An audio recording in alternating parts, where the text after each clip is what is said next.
3 boys. In 1954, I'll never forget, at that time I was 9 years old, I'll never forget my dad coming home with a big smile, talking, happy, he was jumping all over the place. And then all of a sudden, he starts sharing with us, with all of us. He got all of us together, and he told us, "You never know what happened." My mom said, What happened?" I met this person through a friend of mine, who he was a farmer, a rancher here in Douglas, Arizona. That was a border state in Douglas, Arizona, and he was looking for a family to work with him. He needed somebody to help him in the ranch. And he was looking for a family, and he said he was going to take care of all the cost of everything, but under one condition, that he had to sign a contract with him to for 1 year. This is security, so he wouldn't go and work for somebody else. Okay? So my dad didn't think about it twice. He jumped on it right away. He said, "Okay, let's go." So the following day, I remember they went to a notary, signing papers and everything. In less than 3 months, 4 months, I remember that we were already going through immigration, and all of a sudden we're in the ranch already, on this side of the country, Douglas, Arizona. We had a nice home there. We were there for 1 year. During that year, I remember that we were helping me and my older brother, helping my dad do what I had to do in the ranch. Water the fields, pick up the crops, and do everything. And the year went up, the year went fast. Then we lived to the borders town, which was Douglas, Arizona, only about 30 miles away from where we were living at. We were there for about 3 years. My older brother decided, he said, "I want to go to California, Los Angeles." So he came to Los Angeles, and he stayed with my cousin here. Right away, he found a job. So here we go, I start calling my dad. "Hey, Dad, you guys better make a move, because in Los Angeles, there's a lot of opportunities, a lot of jobs open and everything." So my dad, 6 months after, here we are in Los Angeles. We came to Los Angeles. At that time, he already had an apartment ready for us.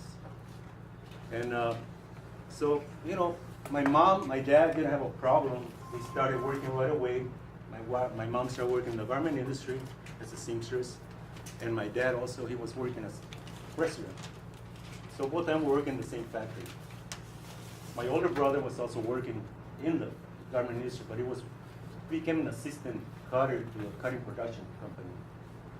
So all of a sudden, three were in the trade, and I graduated. I went to school. I graduated from high school, and I said, "Well, what the heck, man? The family's in the garment industry." At that time, the garment industry was golden years. A lot of work, a lot of money. Everybody was making money in it. So what happened is, I went to Trade Technical College in Washington and Figueroa. I went for about a year and a half there. I learned marketing, I learned sewing, I learned pattern making, I learned grading.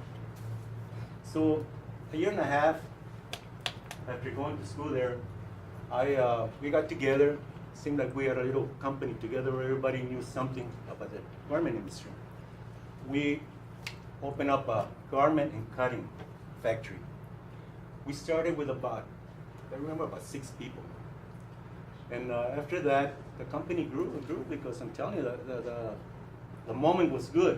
Los Angeles was good, Garment Center was good. That was before they started saying anything to China and all that, or Mexico. It was good. We made a lot of money. We did very good. Before we knew it, about 69 or 70 people working for us. After that, in 1968, I met this young lady here, beautiful girl. We started dating. I got married. Wow. But it didn't last for too long being together, because in 69, I remember 69, I got a letter from Uncle Sam. Uncle Sam needs you. Uncle Sam wants you to go into the U.S. Army. So here we go. I went into the Army for 2 years. Lucky at that time, the Vietnam War was going on, as you know. Lucky, I don't know, for one reason or the other, God was looking after me. I didn't go to Vietnam. I came back, I did my 2 years, I came back. And then 6 months after that, I bought my house. I had some savings, I bought my first house. And then I continued to work in the same industry, but this time I wasn't doing no sewing because I just concentrated in cutting, grading patterns, and making markers. Business was excellent still, business was good. And I did that for almost, no, I'm sorry. After I bought my first house, I paid up, I think it was $13,800. I bought a house here in Montebello, 2 bedrooms and 2 baths, I think. Wow, those were the days, those were the golden years. Golden years. If you could only have a vision of what real estate was gonna go up to, I bought that house, I sold it, made money, bought the second one, made money, bought the third one, I made money. And here I was buying and selling. I was buying other properties, apartments here, there. I bought quite a few properties. I kept some, I sold some. In 1991, that's when I got my real estate license. Not so much for selling, but for my own personal use. I got my real estate license, and then I changed business. I got into the importing and exporting fabrics, textiles. Started buying containers from China and buying closeouts for a lot of manufacturers in downtown. After that, my red light is not red. Anyway, I'm gonna continue. After that, in 2004, tragedy came in. My wife passed away. I had 2 kids with her. We had 2 kids. My wife passed away, and after 2004, 2006, I started dating again. I met this beautiful lady who I'm married to right now, and I love very much. And she's not here right now with us to share this with her.